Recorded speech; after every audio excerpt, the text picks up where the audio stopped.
So good morning everyone. This is RK Mahto. Welcome back to this platform. तो आप morning का batch है, batch code ERKM 058. Good morning everybody. तो संगीता जी आप अपना प्रश्न एक बार दोबारा पूछिए जल्दी से.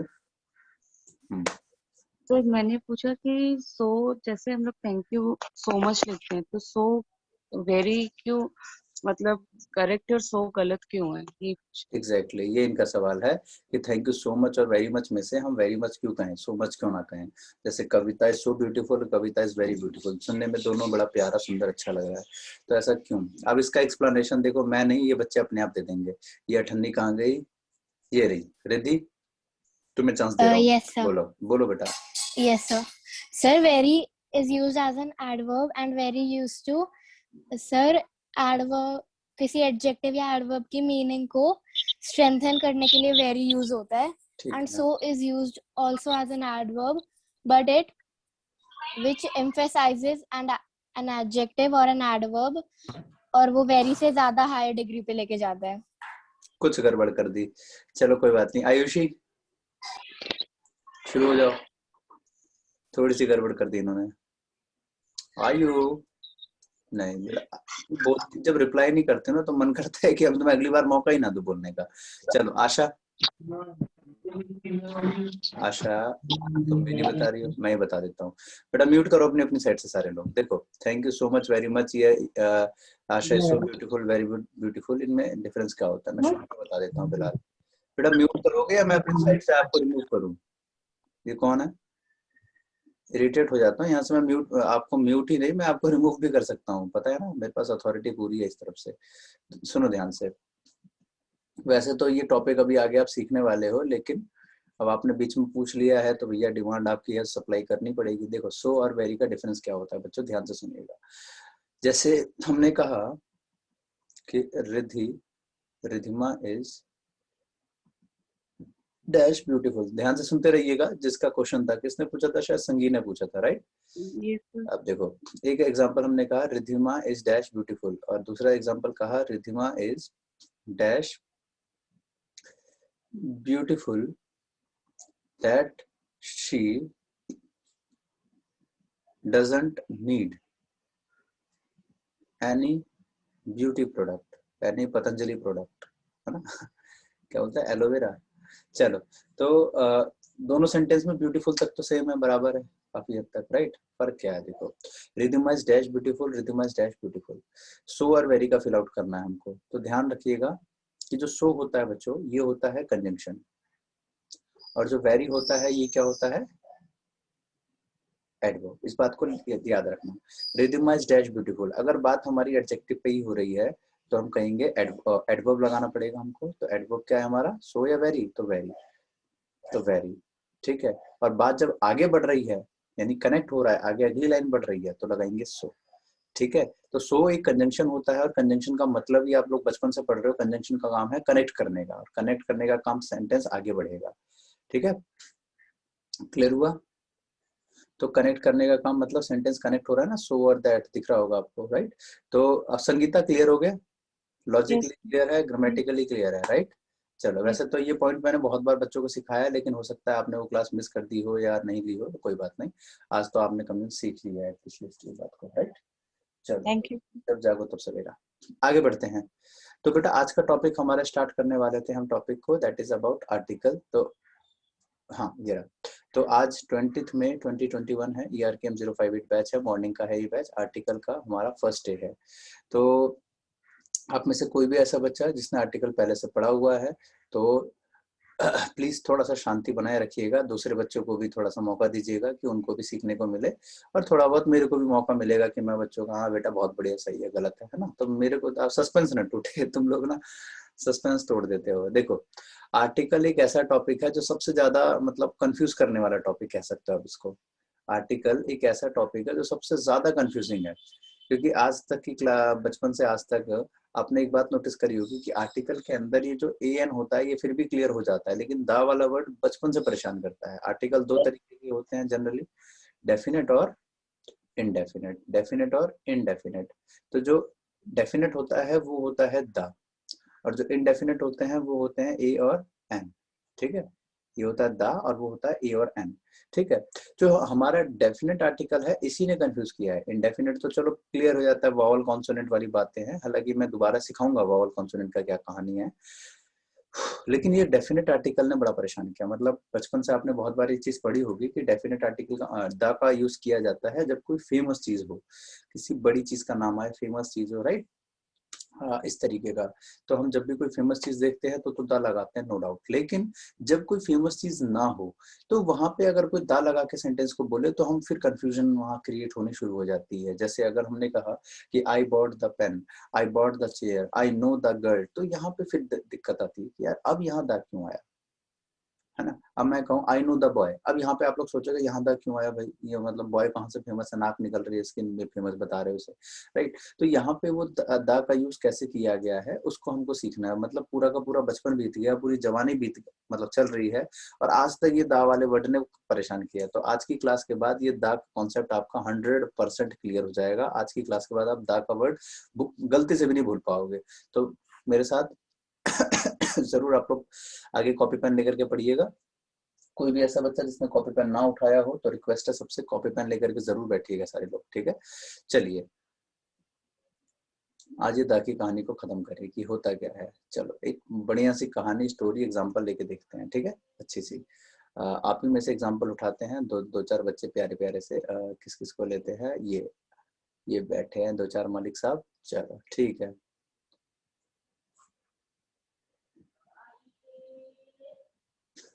देखिए ये दूसरी, ये तीसरी, ठीक है। चलो यहाँ से स्टार्ट करते हैं। ये है रिद्धिमा, ये है संगीता, ये है प्रवीण, ठीक है। अच्छा अब एक हमारी कहानी की जो मेन लीड रोल है वो है रिद्धिमा, मतलब मेन एक्टर यही है, समझ लो एक तरीके से बाहुबली, ठीक है। बाहुबली, ये कहानी 10 मिनट की होने वाली है। अगर इस कहानी को आपने ध्यान से सुन लिया तो जिंदगी में आपका आर्टिकल वाला कॉन्सेप्ट कभी भी गलती नहीं होगा। ध्यान से सुनिएगा। और कई बच्चों ने बहुत पहले कई बार सुना भी होगा, तो आज दोबारा सुन लेना। देखो ये रिद्धिमा हमारी क्लास की मेन टॉप है। अब ये जो है कहती है, इसके साथ लेकिन दिक्कत है एक छोटी सी। क्या दिक्कत है, ये कहती है कि सर आप जितना पढ़ाते हैं अच्छे से क्लियर है, लेकिन घर जाके सब साफ, मतलब ऊपर उठ जाता है। जैसे हिस्ट्री की क्लास में होता है, मैथ की क्लास में होता है कि हाँ भाई अच्छे से जब तक पढ़ रहे हैं तब तक कोई दिक्कत नहीं है, लेकिन जब घर गए ना, जब रिवीजन की बात आई या कुछ ऐसा सेल्फ स्टडी, तो सब साफ, ऊपर से सब गायब हो जाता है। तो मैंने कहा बेटा क्या ऐसे में क्या कहूँ। मैंने कहा बेटा घर में कितने घंटे बुक पढ़ती हो, तो कहती है कि सर मैं डेली 2 घंटे मैं बुक पढ़ती हूँ। मैंने कहा बेटा आज से 4 घंटे पढ़ना शुरू कर दो, डबल कर दो। उसने कहा ठीक है। अब ये 4 घंटा बुक पढ़ना शुरू किया, फिर से वही दिक्कत। मैंने कहा बेटा क्या हुआ, कह रही सर वही प्रॉब्लम है, नहीं याद ही नहीं होता, मैं कैसे सिलेक्शन होगा, कैसे आगे बढ़ूंगी। मैंने कहा कि कितने घंटे बुक पढ़ती हो, सर आपने कहा 4 घंटे में 4 घंटे बुक पढ़ती हूँ। मैंने कहा कौन सी बुक पढ़ती हो बताओ, तो कहती है फेसबुक पढ़ती हूँ सर। मैंने कहा बेटा मैं तुम्हारा कुछ नहीं कर सकता, ठीक है, मेरे को माफ कर दो, मेरे से गलती हो गई, तो तुम्हें मैंने पाला ना, तो भैया फेसबुक पढ़ने को नहीं बोला था, राइट। मम्मी कहेगी कल को 250 ग्राम चीनी ले आओ, तो इंस्टाग्राम ले आएगी पकड़ के, ये लो मम्मी, है ना। बुक बोला तो फेसबुक। चलो मैंने कहा मेरे बस की नहीं है बेटा तुम्हें समझाना। अब ये अपनी फ्रेंड के पास जाती है। इसकी फ्रेंड कौन, इसकी फ्रेंड का नाम है आशा, ठीक है। आज सौम्या नहीं दिख रही है भैया, आज आ ही नहीं लग रहा है, चलो कोई बात नहीं। चलो तो आशा, ठीक है, वरना उसी को लपेटता। अब ये आशा आई, अब जो है आशा के पास ही गई। आशा पीछे ही बैठती है इसके बगल में ही बेंच पे। और रिद्धिमा ने आशा से पूछा दीदी दीदी दीदी, मेरे साथ ये दिक्कत है, याद ही नहीं होता कुछ भी। आशा ने कहा अरे इतनी सी बात है, इतनी सी बात है, चल मैं तेरे अभी इलाज करती हूँ इसका। ये एक बाबा जी के पास ले जाती है इसको। एक बहुत ही पहुंचे हुए बाबा जी, भाई साहब गदर एकदम पहुंचे हुए बाबा जी, उस बाबा जी के पास ले जाती है। बाबा जी कहते हैं आओ जी, जपनाम जपनाम जपनाम, है ना। ये जबरा फैन आशा बिल्कुल उछल उछल गया, जपनाम जपनाम जपनाम। रिद्धिमा अपना इलाज बताती है, प्रॉब्लम बाबा ये बात है। बाबा जी कहते हैं बेटा वो वाले बाबा मत सोचना जो आप सोच रहे हो। बाबा जी कहते हैं बेटा समोसा खाती हो, तो रिद्धिमा कहते हैं हाँ गुरुजी बिल्कुल खाती हूँ, मेरा फेवरेट है। तो बाबा जी कहते हैं कौन सी चटनी खाती हो, बोली लाल वाली। बोले यही दिक्कत है, यही दिक्कत है, हरी वाली चटनी खाओ तो सब ठीक हो जाएगा। रिद्धिमा सोचती है यार ये क्या लॉजिक दिया। आशा बिल्कुल उछल उछल गया, अरे भाई साहब बाबा जी की जय हो, जपनाम गरीबों वाले बाबा। है ना, खतरनाक वाले बाबा। रिद्धिमा कहती है यार ये क्या लॉजिक हुआ है, तय बताओ यार, ये कोई लॉजिक है, पागल बना रहे हैं यार। फिर रिद्धिमा कहते बाबा इससे तो कोई मतलब नहीं बनता, दूसरा बताओ तरीका। बाबा जी कहते हैं बेटा घर पे कुर्सी है कोई अच्छी सी जिस पे बैठ के पढ़ती हो आप? कहते हैं हाँ सर एक है कुर्सी है बाबा जी। कह रहे कैसी कुर्सी है? बोले टूटी हुई है। बोले वाह वही दिक्कत है बेटा, महंगी चेयर पे पढ़ो, नई नवेली चेयर खरीद के लाओ बिल्कुल ठीक है, ब्लैक कलर की मस्त सी, उस पे बैठ के पढ़ो, जिंदगी में एक भी क्वेश्चन ऐसा नहीं होगा जो आपको याद ना हो, सब याद हो जाएगा। कहते सच्ची में बाबा? बोले हाँ। अब आशा फिर उछलने लगा, अरे बाबा जी का दूसरा नुस्खा है, मजा आ गया भाई साहब, मैं भी करूंगी। ठीक है, अब जो है ये अपने घर आ गई। रिद्धिमा को वैसे ये बात पची नहीं यार, ये क्या लॉजिक हुआ? आप समझ गए ना कौन से बाबा की बात हो रही है? जो नहीं समझा बेटा पोगो देखो, एक बाबा जी भी इंडिया में ऐसे पैदा हुए थे जो ऊट पटांग इलाज बताते थे कि भाई ऐसे ऐसे ऐसे। अच्छा, अब हुआ ये कि अब जो है रिद्धिमा अपने घर आ गई। अब रिद्धिमा अपने फ्रेंड के पास जाती है, संगी के पास, संगीता के पास जाती है। कहते संगीता संगीता बाबा जी ने कहा चेयर खरीदने को, चला चेयर खरीदने चलते हैं। संगीता ने कहा यार चेयर खरीदने चलते हैं, चल ठीक है, वैसे भी घर पे वेले ही बैठे हैं यार, कौन सा है नुकसान हो रहा है, चला मास्क लगाया चलते हैं चेयर खरीदने। अब दोनों के दोनों चेयर खरीदने के लिए चेयर की दुकान पे पहुंचे। चेयर की दुकान पे दुकानदार कौन बैठा है? प्रवीण, प्रवीण छाप, है ना। अब ये प्रवीण से पूछता है हाँ जी मालिक साहब चेयर है? कहता है हाँ जी बिल्कुल है। चेयर की दुकान पे आके पूछते चेयर है, पक्का लेडी हो आप? लड़की हो? कहता है और क्या लगती हो तुम्हें मैं? चेयर की दुकान पे आके चेयर पूछते हैं। अच्छा बोले बताओ कौन सी चेयर पे दिखाऊं, महंगी या सस्ती? बोले कि महंगी से महंगी चेयर बताओ। बोले महंगी से महंगी चेयर है 10,000 और सस्ती से सस्ती चेयर है 5,000। ठीक है, रिद्धिमा कहती है यार इतने पैसे तो हो नहीं पाए। रिद्धिमा संगीता को साइड में ले जाती, कहते संगीता जी थोड़े से पैसे मुझे आपसे चाहिए होंगे, तो जितने हैं सब निकाल के दे दो। संगीता अपना पूरा जेब निकाल के दे देती है, ले बहन है ही नहीं मेरे पास, देख ले। ठीक है, अब जो है बचा ही नहीं कुछ उसके पास। तो फाइनली अब रिद्धिमा ने अपना निकाल के रखा, संगीता ने भी जो भी था उसके पास निकाला, और दोनों के पास टोटल मिलाकर के कितने रुपए हुए? तो मात्र मात्र मात्र 27 रुपए, और उसमें से 15 रुपए इसके थे। अब आप हिसाब लगा लो ये कितना लेके आई है, मतलब सही में रिद्धिमा रिद्धिमा ही है। ठीक है, ये पैदल। तो अब जो है 15 रुपए इसके थे, दोनों को मिला करके बने 27 रुपए, मतलब कि बेचारी के पास 15 भी नहीं थे अपने खुद के। अब ये आती है प्रवीण के पास, कहती है भैया जी ऐसा है, थोड़े से पैसे कम पड़ गए हैं ना, तो अभी चेयर नहीं खरीद पाऊंगी, बाद में आती हूँ। तो प्रवीण कहता है कि नहीं नहीं नहीं नहीं ऐसा नहीं है, देखो अब तुम सुबह सुबह पहली कस्टमर हो, ऐसे तो जाने नहीं देंगे, एक काम करो तुम 100 रुपए कम दे दो। अब रिद्धिमा मनी मन में सोचते 100 रुपए कम दे दे मतलब क्या यार, मन में 100 रुपए तो 100 रुपए भी नहीं है यार, कुल मिला के तुम 100 रुपए कम दे दो कह रहे हो। कहते चलो कोई नहीं, तुम 500 कम दे दो जाओ, तुम 1,000 कम दे दो, तुम चलो 5,000 की चीज तुम 500 में ले जाओ। रिद्धिमा को गुस्सा आ जाता है, कहते भाग यहाँ से, चल गरीब समझाएगा, अबे थोड़े से पैसे कम पड़े हैं बस, ठीक है जाऊंगी एटीएम से निकाल के लाऊंगा, तेरे जैसे गरीब को भंडारा कराते हो डेली, मुझे नहीं चाहिए डिस्काउंट। गुस्से में बोल गई भाई, ताव में आ गई, है ना। अरे भाई साहब गीता जी की लड़की है, ताव में आ गया भाई, ऐसे में नहीं। तो अब जो है फाइनली ये वापस अपने घर चली गई, उदास है बेचारी, क्या करे पैसा नहीं था, उदास है, चेयर नहीं खरीद पाई, ये अपने घर आ गई। ये अपने घर आ गई, ये भी रोते रोते आई है, संगीता भी रोते रोते, ये इसलिए रोते रोते आई है इसकी चेयर नहीं मिल पाई, ये इसलिए रोते रोते आई है इसके 15 रुपए फंस गए। फंसे गए और क्या भाई, दोस्त को तुम पैसे दे दो और वापस मांगोगे, बहन मैंने तेरे को 3 साल पहले 5 रुपए दिए थे, दिए वापस, तो आपको उम्मीद है कहीं से भी कि वो देगा? देगा तो छोड़ो, क्या उसको याद होगा इस बात की भी उम्मीद रखते हो? पॉसिबल नहीं होगा, कौन से जन्म में दिए थे, भाग यहाँ से चल। ठीक है, तो ये बेचारे की 15 फंस गए। संगीता बेचारी डेली 2-2 रुपए जमा करके मम्मी से मांग मांग के तो गोलगप्पे के लिए बचा रही है, यहाँ बेचारी के 15 फंस गए। अब जो है ये कहती है बहन मेरे तो यार 15 गए, अब मैं क्या करूँ, मांगने में भी डर लग रहा है, बेचारी दुखी है। कहते हैं ना भैया घायल शेर को छेड़ना नहीं चाहिए, उसी तरीके से अगर लड़की दुखी है उसको छेड़ना नहीं चाहिए, गलती से भी सोच लेना इसको मनाने चलते हैं, बेटा पहले 3 चप्पल पड़ेगी खींच के भाई यहाँ से चल, सारा गुस्सा बेटा तुम पे टूटेगा, एक्सपीरियंस। चलो आगे बढ़ते हैं। अच्छा, अब बाबा जी सपने में फिर आए, बोले बेटा ले लिया चेयर? रिद्धिमा कहते बाबा जी नहीं ले पाए। बोले इसके लिए क्या इलाज है? तो आशा बताएगी, आशा के पास जाओ। आशा के पास जाती है, आशा के पास गई, आशा ने इलाज बताया कि बहन ऐसा है, अभी अपने फ्रेंड वगैरह से मांग ले पैसे, अगर दे तो ठीक है, नहीं तो एक काम कर आस पड़ोस में कहीं डाका वाका डाल ले, कल को जब पैसे हो जाएंगे तो वापस दे दिए। ये कहती है व्हाट अ प्लान, क्या बात है। और अगले दिन आशा के घर से 5,000 रुपए गायब, मतलब जिसने बताया, जिसने उसको ट्रिक दिया, उसी के घर से 5,000 गायब भाई साहब। अब ये फिर आती है अपनी फ्रेंड के पास, संगीता संगीता संगीता चल चल चल चेयर खरीदने। इस बार संगीता बिल्कुल मना कर रही थी, भाई यहाँ से मैं नहीं जाएगी चल। पिछली बार गई थी यार, पैसे भी छीन लिए, पैदल पैदल लगाई, किराया भी नहीं दिया बताओ, और जूस भी नहीं पिलाया, है ना। तो अब ये मना कर देती है, दोस्त दोस्त ना रहा। ये चुपचाप आई, चेयर खरीदा और वापस अपने घर। अब ध्यान से सुनना कहानी में क्या ट्विस्ट आया। अब यहाँ पे आपकी कहानी खत्म, कहानी खत्म। अब आपका आर्टिकल शुरू, ध्यान से सुनिएगा। आर्टिकल कहाँ पे काम आया आपके। अब रिद्धि को 2 दिन बाद 3 दिन बाद संगीता मिलती है। रिद्धि संगीता को एक बात कहती है, क्या कहती है कि I bought fill in the blank chair. ठीक है। रिद्धि को थोड़े दिन बाद एक फ्रेंड और मिलती है, ये नहीं आशा, नहीं आशा से तो मुंह छुपा के भग रही है, इसी के घर से तो चोरी की है। रिद्धि को एक फ्रेंड और मिलती है, कौन, सौम्या होती तो उसका एग्जांपल डाल देते, कोई बात नहीं।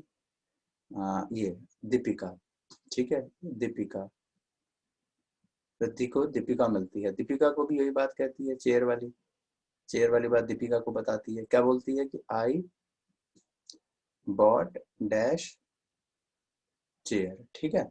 अच्छा, अब देखो यहाँ पे हमारे पास I bought dash chair, chair मतलब सेम सेंटेंस है। अब यहाँ पे फर्क क्या आएगा, देखो जब रिद्धि ने ये बात संगीता को बताई तो रिद्धि को पता है ना कौन सी चेयर खरीदी है, हाँ या ना, बिल्कुल, क्योंकि खरीदी तो इसी ने है। संगीता को पता है कौन सी चेयर खरीदी है, हाँ या ना, बिल्कुल पता है, क्योंकि ये पिछली बार गई थी खरीदने के लिए। जब बोलने वाला स्पीकर और सुनने वाला लिसनर दोनों को पता है कि कौन सी चेयर के बारे में बात हो रही है, तो वो चेयर डेफिनेट होगा या इनडेफिनेट होगा, अपने आप एक बार सोच के बताओ। तो क्या होगा, डेफिनेट होगा। क्या होगा, डेफिनेट होगा। तो डेफिनेट आर्टिकल क्या होता है, अभी पीछे सिखाया था, द। लेकिन जब ये रिद्धि ने ये बात दीपिका को बताई तो यहाँ पे ये बात रिद्धिमा को बात, चेयर तो पता है कौन से चेयर के बारे में बात हो रही है, हाँ जी, क्योंकि रिद्धिमा नहीं खरीदा है, वही मेन ऑनर है। क्या दीपिका को पता है कौन से चेयर के बारे में बात हो रही है, जी नहीं पता। ठीक है, इसको दिन दुनिया से कोई मतलब ना पढ़ाई लिखाई पे, है ना, तो इसको नहीं पता कौन सी चेयर। तो अब यह डेफिनेट या इनडेफिनेट, तो इनडेफिनेट तो लग गया। क्लियर हो गई कहानी अच्छे से। यानी कि बहुत सिंपल सा लॉजिक है कि अगर स्पीकर और लिसनर दोनों को पता हो कि किस बारे में बात हो रही है तो वो हो जाता है डेफिनेट, नहीं द। लेकिन एक को पता एक को नहीं पता तो वो इनडेफिनेट यानी ए या एन। क्लियर हो गया सबको, एक बार ठेंगा दिखा दो। रिद्धिमा डन, आशा डन, ठीक ठीक ठीक ठीक, सौम्या डन, बाकी बच्चे भी बताओ। आयुषी, संगीता डन डना डन डन डना done done, Dhruvi done, Anju ji समझ में आ गया। किसी का डाउट है तो पूछ सकते हो, किसी ने कुछ लिखा है शायद। Done sir, very good very good. Lalita done, चलो बहुत खूब बेटा, बहुत बढ़िया। सौम्या आज आई होती तो पता नहीं कहाँ रह गई आज, कोई बात नहीं। आगे चलते हैं। डाउट है सर, अच्छा डाउट है, एक मिनट में आपकी आवाज आपको लौटा रहा हूँ। चलो भाई अब बोलो सर, दोबारा से बता दो। मतलब आई बॉट ए सीधा होता आई बॉट डैश चेयर, तो इसको हम दा भी लगा सकते थे और ए भी लगा सकते थे, है ना। दोनों लगा सकते थे। ओके, देखो यहाँ पे जब रिद्धिमा ने संगीता को बात बोली तो रिद्धिमा को तो पता ही है कौन सी चेयर खरीदी है, हाँ या ना। संगीता को पता है कौन सी चेयर खरीदी है, बिल्कुल पता है, क्योंकि ये पहले गई थी। तो जब बोलने वाले को सुनने वाले को दोनों को पता है कि किस बारे में बात हो रही है, वो चीज डेफिनेट या इनडेफिनेट, डेफिनेट। तो डेफिनेट क्या होता है। अब रिद्धि ने बात जब दीपिका को बताई तो रिद्धिमा को पता है कौन सी चेयर के बारे में बात हो रही है, दीपिका को पता है, दीपिका को नहीं पता, तो ये डेफिनेट तो नहीं हो पाया, इसलिए समझ में आया। आ गया। यानी कि ये ऐसा किसी भी इंसान को अगर ये बताएगी जिसको ऑलरेडी पता हो तो सब में दा लगाएगी, जिसको नहीं पता है तो आ लगाएगी। समझ में आई बात। सर मैं आई हूँ। कौन आई है? हाँ सौम्या आई है सर। अरे तुम कब आई रे पगली, तुम तो दिख रही। आई हूँ, आपने देखा ही नहीं। हाय हाय चश्मे, चलो नहीं तुम नॉर्मली चश्मा लगाती हो, फोटो बिना चश्मे के तो पहचान नहीं है। सारी सुंदर लड़कियां एक जैसे दिखते हैं ना, पता नहीं चल पाता। खैर कोई नहीं। देखो तो कॉमन सी चीज थी कि आज तक आप लोग जो ये सुनते थे कि फेमस चीजों में द लगाओ, फेमस चीजों में द लगाओ, तो आज आपको उसका लॉजिक ही समझ में आया कि अगर कोई चीज फेमस है कोई चीज अगर फेमस है तो वो अपने आप ही डेफिनेट हो गया, क्योंकि बोलने वाला सुनने वाला दोनों को वो चीज पता है। तो जब दोनों को पता है तो वो अपने आप ही डेफिनेट की गिनती में आएगा। इसलिए आज तक आपको फेमस फेमस रटाया जाता था। लेकिन असल में बात क्या है कि चाहे कोई भी चीज फेमस हो या चाहे फेमस ना हो, अगर वो दोनों को अंडरस्टैंड है, दोनों के लिए वो ठीक है, अंडरस्टूड होगा, तो वहां पे आप द लगाओगे। क्लियर हो गई बात? बोलो यस। आगे चलते हैं। Yes sir. अब डेफिनेशन टाइप में डाल लेना एक। देखिए अरे ये क्या भैया, ओए ये शक्तिमान आ रहा है क्या? रिंगटोन तो ऐसी ही बजा रहे थे। चलो आगे लिखो डेफिनेशन टाइप में, डेफिनेट आर्टिकल लिखिए। व्हेन, इंग्लिश हिंदी वाले बच्चे भी इंग्लिश में लिख लो, बाद में हिंदी में बता दूंगा। When are noun is known to the speaker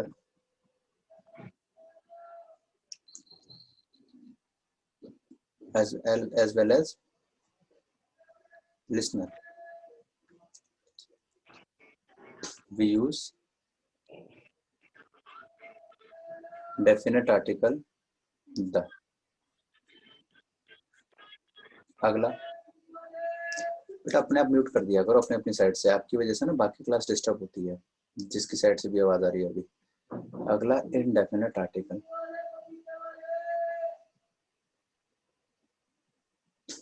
when our noun is known only to the listener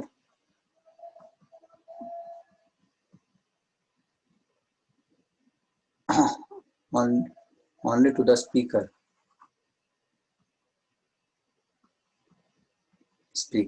not listener, comma we use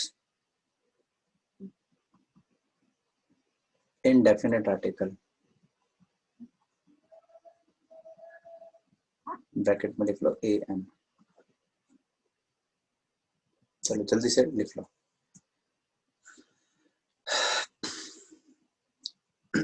हो गया? रिधिमा ये बैठ के चश्मा हिला रही है सर ऐसे। एक सेकेंड, सर एक सेकेंड। चलो करो करो करो करो।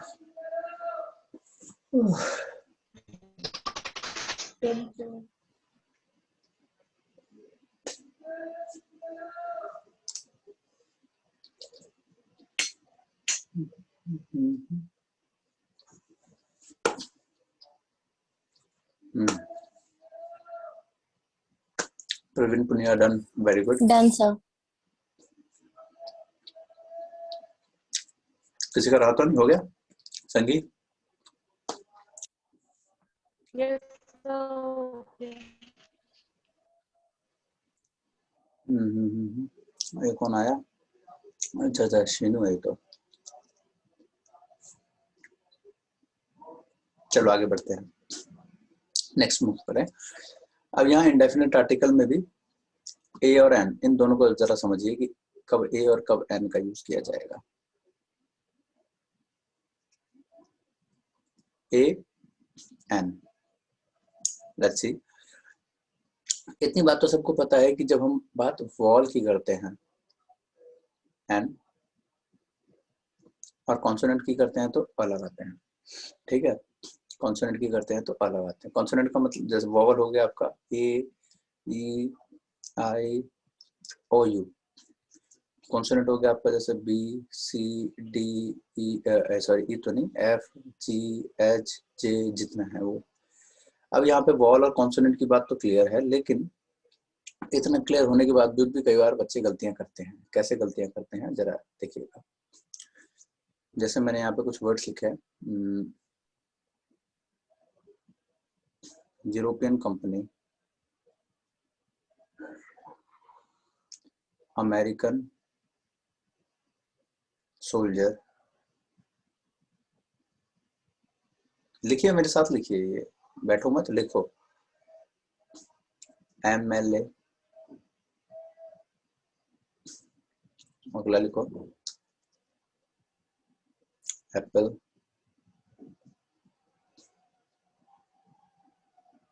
यूनिवर्सिटी,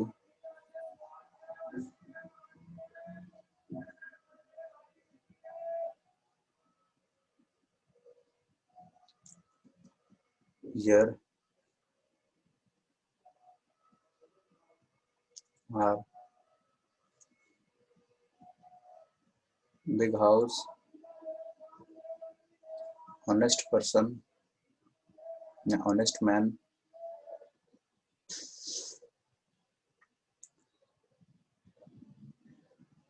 Indian river,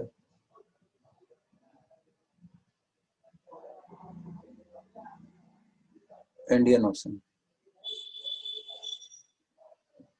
चलो ये हमारे पास कुछ वर्ड्स आ गए हैं. Now you have to fill it out.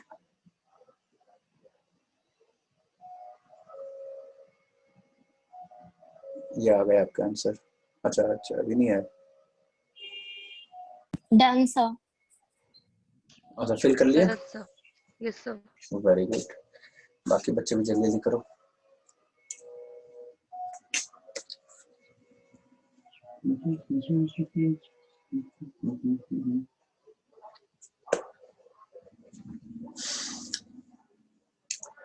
चलो आगे बढ़ते हैं. तो ऐसा भी बच्चा जिसने अभी तक फिल ना किया हो, ये लो आंसर भी आने लग गया है. ठीक है ठीक है ठीक है ठीक है ठीक है. बहुत बढ़िया बहुत बढ़िया. Good job. देखो कोई भी ऐसा बच्चा जिसको ये लग रहा हो कि वॉवल और कॉन्सोनेंट डायरेक्ट रूप से यूज किए जाते हैं तो गलत है. कहीं ना कहीं इसके साउंड भी मैटर करते हैं. साउंड मैटर करते हैं, वो भी इंग्लिश वाले नहीं, वो भी हिंदी वाले साउंड. यहाँ पे कई बच्चे इंग्लिश वाले साउंड के चक्कर में गलतियां करते हैं. ठीक है बेटा ठीक है ठीक है. सही है. लगभग काफी बच्चों के ठीक ठाक है. जिसके ठीक नहीं है वो समझ लो. अब इसको थोड़ा हिंदी के सेंस में समझना. थोड़ा सा आपको हिंदी के लहजे से बताता हूँ. अभी अच्छे से क्लियर हो जाएगा. थोड़ा सा आपका म्यूट करना पड़ेगा मेरे को. हाँ अब ठीक है. मैं आराम से कंफर्टेबल होकर के बता पाऊंगा. देखो ये मान लीजिए ये है आशा. ये इसका छोटा भाई है. इसका नाम है टिंकू जिया. Just imagine Tinku. ये आशा और ये टिंकू पिंकू मिंकू जो भी है. ये रिंकू भी हो सकता है. अब देखो आशा ये 3rd क्लास में पढ़ती है. छोटी सी है. ये नर्सरी में पढ़ता है. अब टिंकू का ये नर्सरी में छोटा भाई है इसका. अब इसकी ज्योमेट्री में से एक पेंसिल गायब हो गई. अब भाई छोटे भाई की ज्योमेट्री में से जब पेंसिल गायब हो जाए तो इल्जाम किस पे रखता है? बड़े वाले पे. इसी पे इल्जाम लगेगा कि हाँ पक्का इसी ने चोरी किया है ना. बेचारी आशा को कुछ पता भी नहीं है पेंसिल के बारे में. वो चबा के खा गया, फेंक दिया है, लेकिन इल्जाम आएगा आशा पे कि इसी ने चोरी किया है. अब ये आएगा. आशा अपने रूम में आराम से सो रही है. आकर के देखता है तो सो रही है. चोर कहीं की आके एक घुसंड देता है खींच के. उड़ जा दीदी, है ना. तो इसके मुंह से पहला साउंड क्या निकलेगा? जी. मगर नींद नहीं खुलेगी क्योंकि नींद तगड़ी है. और इसका घूसा, ये 50 ग्राम का घूसा है इसका. ये देखता अरे अभी तक नींद नहीं खुली. अब भाई साहब ये बन जाता है पोपाई. अब क्या है, ये जो है अपना अंगूठा एकदम मोड़ करके ऐसे एक उंगली बाहर निकाल के. आप लोगों ने भी बचपन में ऐसा खूब खेला होगा. एक अंगूठा बंद करके एक उंगली बाहर निकाल करके, ठीक है, पूरी जोर लगा करके घूसा फिर देता है आशा की पीठ पे. और आशा की इस बार आवाज आती है ये वाली. पहले अ और फिर आ. बोल के नहीं, सिर्फ सोच करके सोचो. तो आ. फिर देखा अभी भी नींद नहीं खुली. तो अब चूटी काटता है तो क्या साउंड आता है? ये. अब बड़ी चूटी काटता है जो घुमा देता है बिल्कुल. तो ये साउंड आएगा. इमेजिन करके देखो कितना अजीब अच्छा लगेगा. यानी कि जैसे जैसे इसका दर्द बढ़ेगा आशा का, वैसे वैसे आ ई ए उ सब होता रहेगा. यानी कि जो भी आपने बचपन में अ से अनार पढ़ा था ना, वो सारा साउंड यहाँ गया. अ से अनार जो आपने बचपन से पढ़ा था. आखिरी में जब इसको दर्द से बर्दाश्त नहीं हुआ, बेचारी सपने में खोई हुई थी. सपना देख रही थी, देखो मैंने जो है एक गाड़ी खरीदी है, कितनी महंगी गाड़ी है, मैंने ताजमहल भी खरीद लिया, मैंने ये भी खरीद लिया. और उतनी देर में इसकी नींद खुल जाती है. इसके 2 रुपए वाले पेंसिल के चक्कर में इसकी नींद खुली. इसको गुस्सा आया, उठ करके एक देती है टिंकी के. भाई यहाँ से चल टिंकू कहीं का बक. इसके एक रैपट मारती है. वो दूसरे रूम में जाके पढ़ता है. अब जाकर के इसको आराम मिला, दर्द से मुक्ति. तो यानी अब इसके मुंह से निकलेगा आहा. अब जाकर के दर्द से आराम मिला. तो यानी अ से लेकर के आह तक का साउंड, अगर कभी भी अ से आह तक यानी कि स्वर वाले साउंड आ जाएं तो आएगा क्या? एन. और अगर क से लेकर के ग तक वाले साउंड आ जाएं तो क्या लगेगा? अ. याद रखना, ये होता है स्वर और ये होता है व्यंजन। ठीक है, तो क्या बताया हमने कि अगर हमारे पास स्वर वाले साउंड आ जाएं तो लगाओ एन, और अगर व्यंजन वाले साउंड आ जाएं तो लगाओ अ। इतनी बात क्लियर है? स्वर का मतलब हो गया अ, आ, ई, उ, मतलब दर्द भरे साउंड, उसे स्वर कहते हैं। और व्यंजन मतलब क, ख, ग, घ जितने भी हैं वो व्यंजन है, राइट। अब देखो इन सबको जब हम चेकआउट करेंगे तो कैसे किया जाएगा। जैसे यूरोपियन कंपनी, जब हम यूरोपियन कंपनी बोल रहे हैं तो यहाँ पे इसका साउंड ऐसे होगा, European company, European, European. तो हमें पहले साउंड से मतलब है, बस पहला साउंड क्या है, यू। यू को भी अगर तोड़ेंगे तो य प्लस उ की मात्रा, य प्लस उ की मात्रा। तो ये जो य है ये स्वर है या व्यंजन? सर ये व्यंजन है। व्यंजन है तो क्या आएगा, ए आएगा। व्यंजन है तो क्या आएगा, ए आएगा। अच्छा, अमेरिकन सोल्जर जब हम इसको बोलेंगे तो अमेरिकन, अमेरिकन, हमें पहला साउंड देखना है बस, ये स्वर है तो एन आ गया। सबको क्लियर है? इस तरीके से हमको ये फिल आउट करना है। अगर हमारे पास स्वर का साउंड आ रहा है तो लगाओ एन, और अगर व्यंजन का साउंड आ रहा है तो लगाओ अ। ठीक है, क्लियर हो गया? तो अब मैं आपको इसके सारे आंसर बता रहा हूँ, फिल आउट करना साथ साथ में। इतनी बात क्लियर है जितना बताया मैंने? एक बार ठीक में दिखा दो।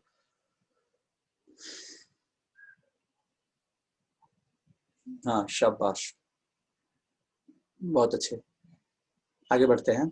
एमएलए में क्या आएगा, मार्कर कहाँ गया, ठीक है। अच्छा, आपका आ गया ललिता का। An MLA, an apple, a university, a year, an R, a big house, an honest man, an Indian river, और कुछ नहीं। ठीक है, जिसको डाउट है पूछो एक बार, मैं आपकी आवाज आपको लौटा देता हूँ। यस, जिसको डाउट है पूछ लो, आंसर मैच कर लो, जिसका सही है अच्छी बात है, जिसको डाउट है पूछो।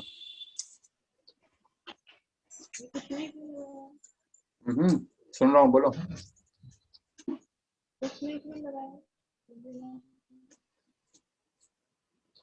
जबा आपने कुछ नहीं क्यों लगाया इंडियन ओशियन में? अरे एक एक करके, जब बोलते नहीं तो एक भी नहीं बोलता, बोलते हो तो एक एक साथ ही एक एक करके बोलो। सर ये इंडियन ओशियन में आपने कुछ नहीं क्यों लगाया? बता रहे हैं, इसके अलावा कुछ और सवाल? सर ईयर में 8 यू आया। वेरी गुड, और कोई? बस चलो सुनाओ। Ma'am Indian, sir Indian ocean definite है शायद, इसलिए। डेफिनेट है तो दा लगाते ना, दा तो कहीं भी आ सकता है, डेफिनेट कर दो तो। सर वही वही पूछ सर रहे हैं बट हमें इंडियन ओशियन पे तो द ही लगता है, एन नहीं लगता है। तो दा तो बाकी सब में भी लगता है ना, दा तो कहीं भी लग सकता है। हम बात सिर्फ ए और एन की कर रहे क्योंकि हैं, दा को सबको इग्नोर पता है। करो। अब सुनो गौर से, पहले तो ये बता दो, इंडियन, बेटा म्यूट कर लो यार, ये तुम्हारी कट कुट कुट कुट लिप लुप से चलती है ना, ये मेरे को इरिटेट कर देती है, म्यूट कर लो। देखो इंडियन ओशन में हमने ब्लैंक क्यों छोड़ा है, हालांकि लगाने को दा लगाया जा सकता था, लेकिन अभी हम सिर्फ दा की बात नहीं कर रहे हैं, एन की बात कर रहे हैं। ठीक है, देखो एक वर्ड मैंने कहा boy, table, book, pen, river, girl, Delhi, country, India. ठीक, इंडिया, रूबी और सौम्या। ठीक है, अब देखिए इनमें आगे इंडेफिनेट आर्टिकल कहाँ लगा सकते हैं? बेटा बॉय का प्लूरल हो सकता है, हाँ या ना? हो सकता है, बॉय का प्लूरल हो सकता है, तो इसका प्लूरल हो सकता है तो इसके आगे ए या एन का यूज किया जा सकता है। ठीक है, टेबल का प्लूरल हो सकता है टेबल्स, तो यहाँ पे भी ए या एन का यूज किएंगे। बुक का बुक्स बन सकता है, लगा दो। पेन का पेन बन सकता है, लगा दो। रिवर का रिवर्स बन सकता है, लगा दो। गर्ल का गर्ल्स बन सकता है, लगा दो। दिल्ली का दिल्लीज बन सकता है, नहीं। तो यहाँ पे ना ए ना एन, खाली छोड़ दिया। कंट्री का कंट्रीज बन सकता है, लगा दो। इंडिया का नहीं बन सकता, खाली छोड़ दो। रूबी का रूबीज बन सकता है, नहीं। सौम्या का सौम्यास बन सकता है, नहीं। समझ में आई बात? जिसका प्लूरल बन सकता है उसी के आगे ए या एन आता है। अच्छी ट्रिक है ना? मजा आया? बोलो यस। अरे जी बोलो ये से। Yes, sir. Very Yes, good. sir. मजवा गो। Yes, very sir. गुड। अब देखो इंडियन रिवर और इंडियन ओशन पे आ जाओ जरा। इंडियन रिवर का इंडियन रिवर्स बन सकता है? बिल्कुल बन सकता है। इंडियन रिवर्स बहुत सारे हो सकते हैं, लेकिन इंडियन ओशन दुनिया में एक ही है। दुनिया में एक लौता अकेला है जिसको हिंद महासागर बोलते हैं, तो उसका प्लूरल नहीं बन सकता, इसलिए इसको खाली छोड़ दिया। Done done done. Yes, sir. Very good. अब ये वो जो YEAR वाला कॉन्सेप्ट था, ये इसको जरा समझना। देखो एक ये वर्ड आया, एक ये आया, इसका मतलब होता है कान, इसका मतलब होता है साल।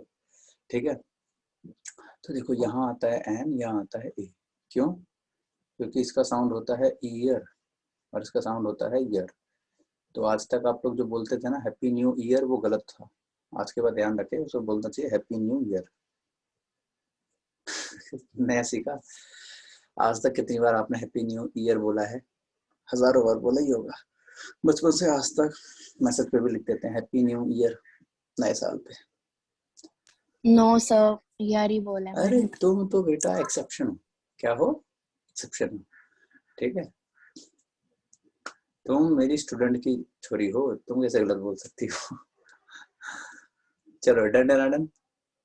पता जहाँ पे मतलब माँ बाप थोड़ा सा अच्छे से पढ़े होते हैं ना बच्चों को समझाने सिखाने पढ़ाने के लिए, तो उनके बच्चे सर लॉजिक के साथ चीजों को सीख पाते हैं आराम से। सर एक क्वेरी है। हाँ यू बोलो। सर जैसे कि हमारा ए और एन जो है वो काउंटेबल नाउन्स के आगे लगता है, बिल्कुल। काउंटेबल सिंगुलर नाउन के आगे। हाँ। सर हम जैसे सेंटेंस बोलते हैं ना, डोंट मेक अ नॉइज, तो सर इसके आगे अ नॉइज गलत है हमारा या रुको मतलब? जरा सब्र करो। Okay sir. Let's go for a walk बोलते हैं। हाँ जी। अब ये जो वॉक है ये तो वर्ब होता है, बट यहाँ पे एज अ नाउन है। As a noun. अब इसका तो प्लूरल हो नहीं सकता, तो यहाँ क्यों लगाया? सुनो ध्यान से। ये जो मैंने आपको बातें बताई है, ये वो नाउन है जिसको आप एज अ वर्ब यूज नहीं कर सकते। ठीक है, दूसरी बात कि कुछ चीजें ना एज अ फ्रेज भी यूज हो जाती है। फ्रेज मतलब समझ रहे हो, मतलब एक तरीके से मुहावरा टाइप की। ठीक है, या जो कि स्लैंग का यूज होता है, उसी को हम ये एन लगा करके लगाया जाता है। लेकिन ये रूल सब पे एप्लीकेबल नहीं है। Let's go for a walk हम बोलते हैं, लेकिन वॉक का वॉक्स नहीं हो सकता, लेकिन फिर भी बोलते हैं let's go for a walk. क्योंकि इंग्लिश ने कुछ वर्ड्स ऐसे हैं सिलेक्टिव वर्ड्स जिनके साथ ये किया हुआ है काम कि हाँ भाई वो नाउन की तरह भी यूज हो सकता है, वर्ब की तरह भी यूज हो सकता है। हालांकि ये स्लैंग की वजह से हुआ है और हम इसको अडॉप्ट कर चुके हैं। होता क्या है मैं आपको बताता हूँ। हम लोग पढ़ते हैं ब्रिटेन की इंग्लिश। ठीक है, इंग्लिश भी कई सारी होती है। इंडियन अलग है, वो सॉरी अमेरिकन अलग है, इंडोनेशियन की अलग है, अलग अलग जगह की अलग अलग इंग्लिश है। हमने अडॉप्ट की है ब्रिटेन की, क्योंकि ब्रिटेन का ही रास्ता है इंडिया के ऊपर, है ना। तो ब्रिटेन में जैसे जैसे बदलाव आता है वर्ड्स के अंदर, डिक्शनरी के अंदर, ग्रामर के अंदर, तो वो चीजें हमें मजबूरन अडॉप्ट करनी पड़ती है। सेम टू सेम टाइम नहीं, जैसे आज उनमें कुछ चेंज आया, हमारे पास वो आते आते टाइम लगेगा, 1 साल 2 साल 3 साल बदलाव आएगा। जैसे विल और शेल का कॉन्सेप्ट था, एक टाइम पे हमें मजबूरी थी कि आई और वी के साथ शेल लगाना पड़ेगा, बाकी के साथ विल, लेकिन आज के टाइम में हर जगह विल लगा सकते हैं।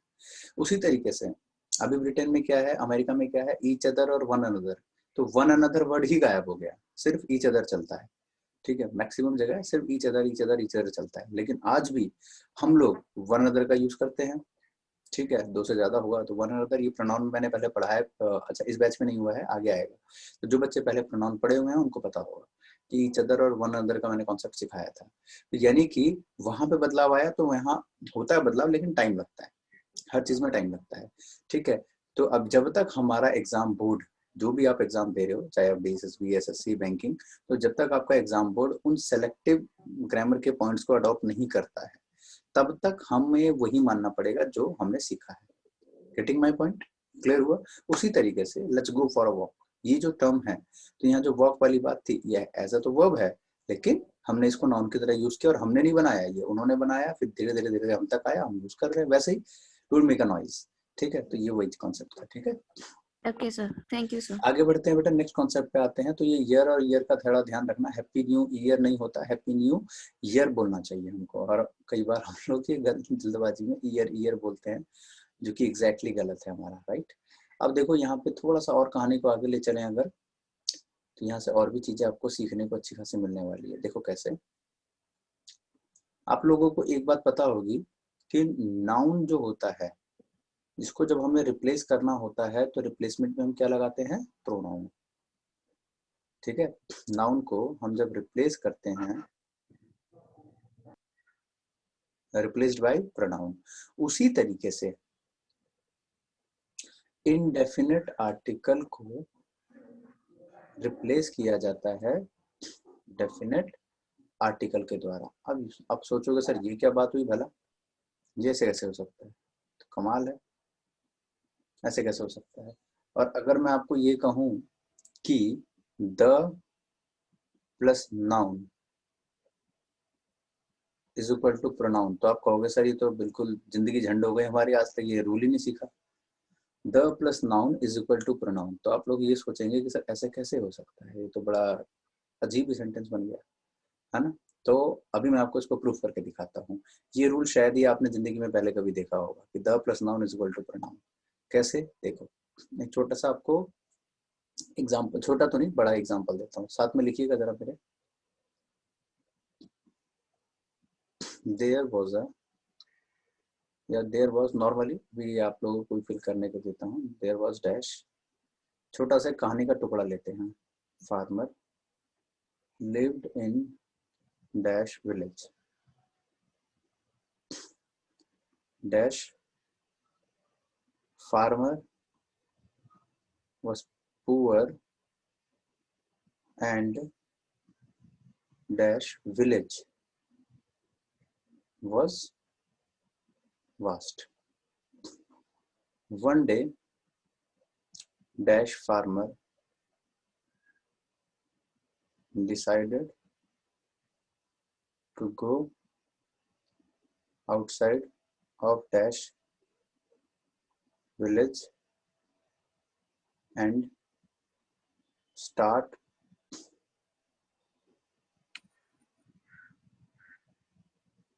dash new business. ठीक है, ये है हमारा एक पूरा का पूरा कहानी का पैटर्न। अब आप लोगों को इसमें ए एंड द, ये वाला कॉन्सेप्ट है, अब आपको देखना है कि कहाँ आएगा। अब देखो यहाँ पे कोई फेमस चीज कहीं नहीं लिखी है, यहाँ पे कहीं पे भी हमने कोई फेमस चीज, ताजमहल, लाल किला, कुतुब मीनार, है ना, गंगा यमुना सरस्वती, कुछ नहीं लिखा है। तो नॉर्मली ये सारी बातें, तो ए एंड द को देखना पड़ेगा एक बार, जल्दी से इसको नोट कर लो, अभी मैं समझाता हूँ कहाँ कैसे आएगा।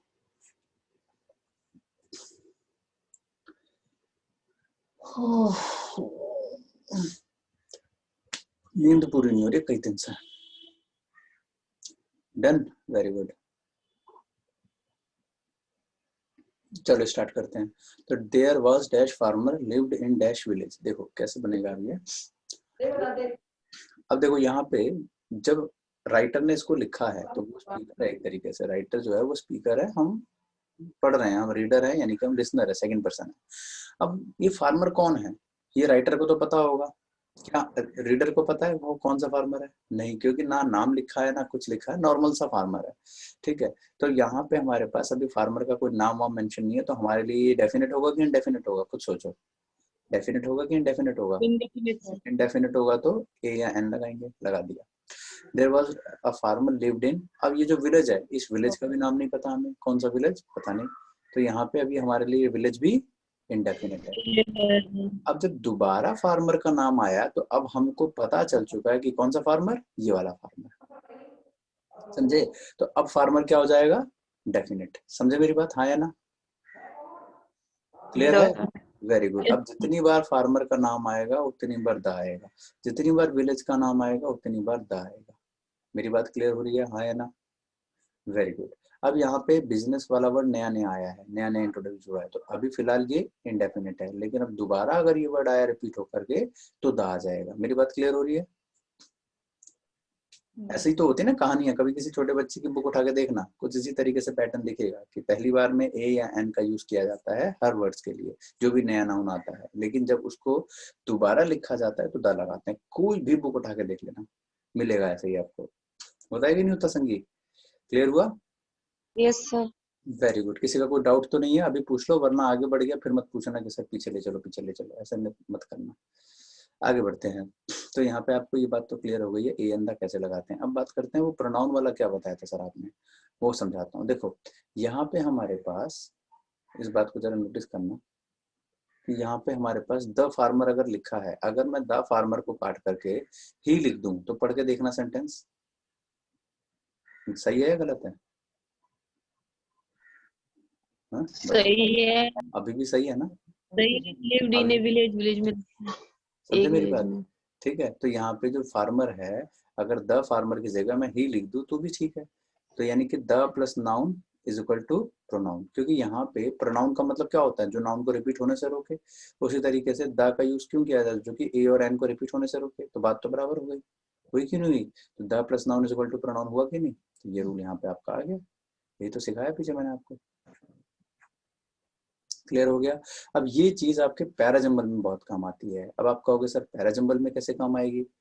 पैराजंबल जानते हो ना, जिसको जंबल सेंटेंस भी कहते हैं। अब देखो वहां कैसे काम आती है। आपने देखा होगा कुछ इस तरीके से आपके पास चार ऑप्शन, चार लंबे लंबे से सेंटेंस होते हैं, पी क्यू आर एस। अब ऑप्शन आपके पास आ गए ए बी सी और डी, ठीक है।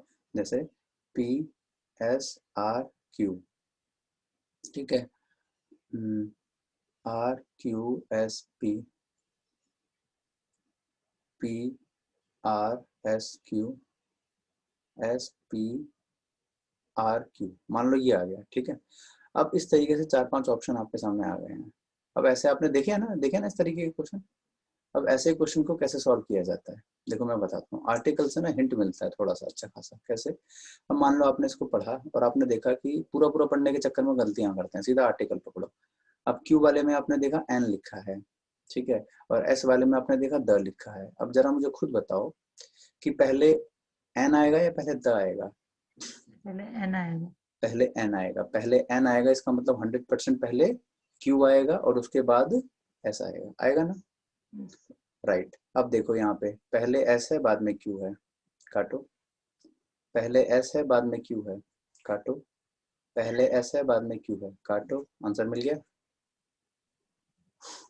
तो पूरा पूरा पढ़ने की कोई जरूरत ही नहीं पड़ी, एक झटके में आंसर आएगा। और एक्सप्लेन कर दीजिए। चलो देखो, अब आपके पास ऑप्शन में, मैं ये नहीं कह रहा हूँ इसी तरीके का क्वेश्चन आएगा, मतलब ये है कि क्वेश्चन थोड़ा आसान हो जाता है इससे, है ना। देखो मान लो क्यू वाला आपने पढ़ा, अब पूरा पूरा सेंटेंस पढ़ने में टाइम वेस्ट मत करो, सीधा देखो यहाँ पे एन आर्टिकल आ रहा है और एस वाली लाइन में आपने पढ़ लिया द आर्टिकल आ रहा है। अब आप खुद समझदार हो और सोच के बताओ कि पहले एन आता है कि द, पहले इंडेफिनेट या डेफिनेट? पहले इंडेफिनेट आर्टिकल आता है। इंडेफिनेट आर्टिकल आता है इसका मतलब क्यू पहले रहना चाहिए हमेशा और एस उसके बाद रहना चाहिए, इन चारों ऑप्शन में। क्लियर हुआ? पहले क्यू आना चाहिए बाद में एस आना चाहिए। तो अब आप सही को छोड़ो गलत को ढूंढो। कैसे? क्यू के बाद एस आना चाहिए, यहाँ देखो क्यू के बाद एस है नहीं, क्यू के बाद एस है नहीं, क्यू के बाद एस है नहीं, आंसर आया ये। क्लियर? आसान हो गया। यस तो आर्टिकल जो है बेटा बहुत हेल्प करते हैं पैराजंबल में। तो इस तरीके से आर्टिकल को आप पढ़ोगे ना तो आपका साथ साथ में जंबल सेंटेंसेस भी क्लियर होता जाएगा।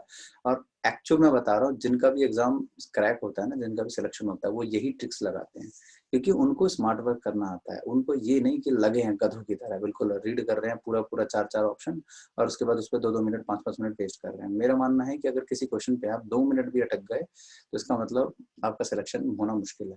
ठीक है, हर क्वेश्चन पे आपको मैक्सिमम से मैक्सिमम कितना, तो आधा मिनट या 1 मिनट लास्ट, इससे ऊपर नहीं देना है आपको। उससे ऊपर लग रहा है इसका मतलब वो आपकी क्वेश्चन आपके लेवल से बाहर निकल गया। तो आपको उसका ट्रिक पता होनी चाहिए, क्योंकि हार्ड वर्क करने वाले कभी कामयाब नहीं हो पाते हैं इतना जितना कि स्मार्ट वर्क करने वाले। हाँ ये है कि हार्ड वर्क अपनी अपनी जगह पे सही है, जहाँ पे टाइम की बाउंडेशन इतनी नहीं है, लेकिन जहाँ पे टाइम की बाउंडेशन है कि भाई इतनी देर में ही आपको करना है, तो वहाँ आपको स्मार्ट वर्क करना पड़ेगा। जैसे एग्जाम में क्या है कि टाइम की बाउंडेशन है कि भैया इतनी देर ही आपको मिलेगा, इतना ही टाइम मिलेगा, इतना कर सकते हो तो करो वरना सिलेक्शन नहीं होगा। लेकिन अगर दूसरा काम है जहाँ पे आपके टाइम की कोई बाउंडेशन नहीं, वहाँ हार्ड वर्क करो। समझे मेरी बात को? तो इसलिए हार्ड वर्क और स्मार्ट वर्क में फर्क समझना जरूरी है। तो आर्टिकल में मजा आया? फिलहाल इतना बताया जो मैंने, कुछ ना कुछ नया सीखने को मिला। जो बच्चे पहले पढ़ चुके हैं उनको तो खैर सारी चीजें क्लियर ही होगी, और जो पहली बार पढ़ रहे हैं आर्टिकल को उनको तो नया सीखने को मिला ही होगा। हाँ अंजू, संगीत और दीपिका, भारती, भाटी, अच्छा जी। चलिए, तो बेटा आज की क्लास में आर्टिकल में बस इतना ही। इसके आगे की क्लास में मैं आर्टिकल को आगे कंटिन्यू करूंगा। अभी आपकी हिस्ट्री की क्लास होगी यूट्यूब पे, हिस्ट्री की होगी, देन करंट अफेयर्स की होगी, उसके बाद ज्योग्राफी की सर होगी, देन फिजिक्स की होगी।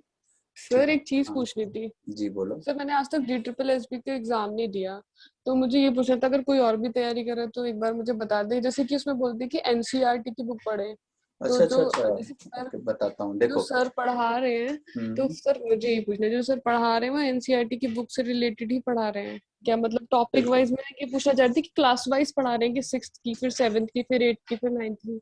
मैं ऐसे पूछना चाह रही थी। ओके ओके बताता हूँ। हो सकता है आपने ही शायद मेरे को कोई ऐसे ही मैसेज भेजा था एनसीईआरटी में, मैंने पूरा तो नहीं पढ़ पाया था, थोड़ा सा मैंने झलक देखा था यस कुछ। सर। मैं बताता हूँ यस। है क्या ये। जो अभी क्लासेस आपकी चल रही है ना, वो मेन मेन पॉइंट्स पे चल रही है एग्जाम को देखते हुए, क्योंकि एग्जाम पास में है तो डिटेल में पढ़ाने से आपका सिलेक्शन तो होना नहीं है।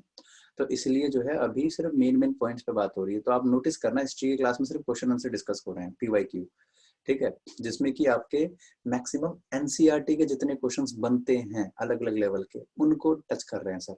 जो कि आपका चाहे DSSB का हो, SSC, चाहे कोई भी अदर एग्जाम हो, ठीक है। तो उनका, क्योंकि देखो हिस्ट्री तो चेंज हो नहीं सकती, आप चाहे उसमें कोई इंग्लिश तो है नहीं कि लॉजिक लगा और रूल चेंज हो जाएगा, ऐसा तो है नहीं। हिस्ट्री तो हिस्ट्री है, क्वेश्चन का लेवल का फर्क होता है। कहीं पे आपके ईयर से रिलेटेड पूछे जाते हैं क्वेश्चन, कहीं पे आपके उसके नाम पूछे जाते हैं क्वेश्चन में, है ना, कहीं वहाँ ड्यूरेशन पूछा जाता है, तो अलग अलग लेवल बन जाते हैं। बाकी आपका हिस्ट्री तो सेम रहता है हर जगह। तो आपको पूरी कहानी के तौर पर उस चीज को पता करना पड़ेगा, और उसके लिए आप सर की क्लास जब अटेंड करते हैं ना, तो ये आप सवाल वहां पे भी पूछ लोगे तो वो आपको ज्यादा बेटर बता पाएंगे।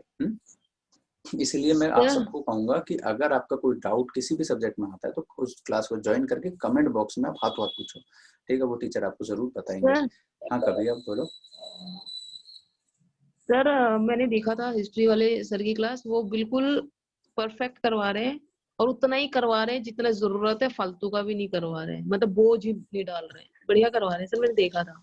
चलिए बहुत देखती हूँ बहुत उनकी धन्यवाद क्लास, आपका। अच्छी क्लास। चलो बहुत बढ़िया, ये काफी अच्छा लगता है सर को जब ऐसे कॉम्प्लीमेंट मिलता है, तो उनको भी हिम्मत बढ़ती है। मैंने उनको बताया कि सर आपको तो बच्चे बड़ा एडमायर कर रहे हैं sir, thank you very much. और आपको एक मजे की बात और बताऊं कि जितने भी टीचर अभी यूट्यूब पे उतरे हैं ना, ये पहली बार यूट्यूब पे उतरे हैं। मतलब आज से पहले ऑफलाइन के स्टार्ट थे, लेकिन यूट्यूब पे पहली बार आए हैं। तो इस आप कभी गौर कीजिएगा, स्टार्टिंग की इनकी जो एक दो क्लास रही थी ना, थोड़ा सा ही हेजिटेशन में थे कि सर कैसे होगा कैसे होगा, लेकिन जब इन्होंने पढ़ाना शुरू किया, फ्लो में आए, तो अपने आप ही सारी चीजें निकल गई। एक सर और हैं, अभिषेक सर, आप इनको हल्के में मत लेना बेटा, ये प्रोफेसर है यूनिवर्सिटीज वगैरह में, ठीक है। ऐसे कहीं सोचो अरे गरे को उठा के ले आए वो पढ़ा रहे हैं आपको, ऐसा नहीं है, अच्छे खासे लेवल पर पढ़ा रहे हैं। अब देखिएगा अभिषेक सर बाबू बाबू कह के बताते हैं, काफी एज के हैं, आपके तो फादर के एज के होंगे, तो कहते हैं ना बाबू क्लियर हो गया आपको, बाबू क्लियर हो गया, इस तरीके से कभी गौर कीजिएगा। तो ये काफी एक्सपीरियंस्ड है, नॉलेजेबल है बहुत ज्यादा। बस यही है कि इनको टेक्निकल थोड़ा सा टेक्नोलॉजी से दूर रहे हैं, कभी इनको जरूरत ही नहीं पड़ी ऑनलाइन पे आने की, ये तो लॉकडाउन की वजह से ऑनलाइन पे आना पड़ा। अब क्या है, ऑनलाइन की दुनिया पे ना टैलेंट तो कोई देखता नहीं है, सिर्फ क्या देखते हैं कि कितना इनका नाम है ऑनलाइन की दुनिया में। तो इसीलिए अब ये पूरी तरह से टूट चुके थे कि सर कोई बड़ा ब्रांड जो है, मतलब जो है मतलब हमारे टैलेंट को देख ही नहीं रहा है। तो मैंने कहा कि सर मैं आपको आगे बढ़ाऊंगा, क्योंकि आपके पास टैलेंट है, नो डाउट। क्योंकि जाहिर सी बात है यार, जब कोई इंसान 20-20, 30-30 सालों से एक ही फील्ड में है और इतना बड़ा नाम कमा चुका है ऑफलाइन के प्लेटफॉर्म पे, तो जाहिर है कहीं ना कहीं तो उनके अंदर वो चीज होगी ही होगी। और मेरे पास प्लेटफॉर्म है, उनके पास टैलेंट है, चलो सर शुरू हो जाओ। स्टार्टिंग की 2-3 क्लासेस ऐसी रहती है कि वहाँ थोड़ा सा डाबाडोल रहता है मामला, कई बार गलतियां हो जाती है, कई बार ऐसी चीजें हो जाती है कि जो है मतलब PDF बनाया, वो कल हुआ था ऐसा ही, PDF बनाया लेकिन वो उनसे शायद सेव होना रह गया या पता नहीं क्या ऐसा था, उनका वो PDF ही गायब हो गया। और मजबूरी में फिर उनको ज्योग्राफी की क्लास की जगह फिजिक्स की क्लास करवानी पड़ी थी, ऐसा भी होता है। तो एक आध दिन के बाद नॉर्मल हो जाता है। बाकी नॉलेजेबल बहुत है। अगर आपको कोई भी डाउट आता है, आप इमीडिएटली कमेंट बॉक्स में डाल दो कि सर ये वाला मेरा एक डाउट है, बता दो, वो आपको जरूर बताएंगे, ठीक है बच्चों। तो मैं आपको शेड्यूल फिर बता दूं, अभी आपकी 11:15 पे क्लास होगी। लिंक आपको मेरे स्टेटस पे मिल जाएगा। अगर आपने बेल आइकन दबा रखा है यूट्यूब का, तो आपको अपने आप ही लिंक आ ही गया होगा वैसे अब तक तो, ठीक है, लिंक मिल गया होगा। 11:15 पे क्लास है आपकी हिस्ट्री की, 12:15 तक रहेगी ये। फिर 12:30 से लेकर के 1:30 बजे तक आपकी करंट अफेयर्स की क्लास है। उसके बाद आपकी आधे घंटे का गैप, फिर 3 बजे से 4 बजे तक आपकी ज्योग्राफी की है, और उसके बाद फिजिक्स की है। लेकिन फिजिक्स का भी डन नहीं है पक्का कि सर का वो अभी मामला तैयार हुआ कि नहीं, वो PPT वगैरह जो भी है ना तैयार करना पड़ता है पहले। तो अगर वो हो गया होगा तो फिर वो भी रहेगा, और उसके बाद फिर आपका रीजनिंग और मैथ का जो होगा उसकी अनाउंसमेंट आपको 2 से 3 घंटे में हो जाएगी, ठीक है बच्चों। तो इस तरीके से अब आपकी पूरी दिन, पूरा पूरा दिन आपका फिर बिजी हो जाएगा इस तरीके से पढ़ाई में। सर रीजनिंग मैथ की पहली क्लास है ना? हाँ, रीजनिंग और मैथ की पहली ही रहेगी। एक्चुअली मैं आपको एक छोटी सी बात बताता हूँ, लेकिन पहले रिकॉर्डिंग ऑफ करने दो 1 मिनट।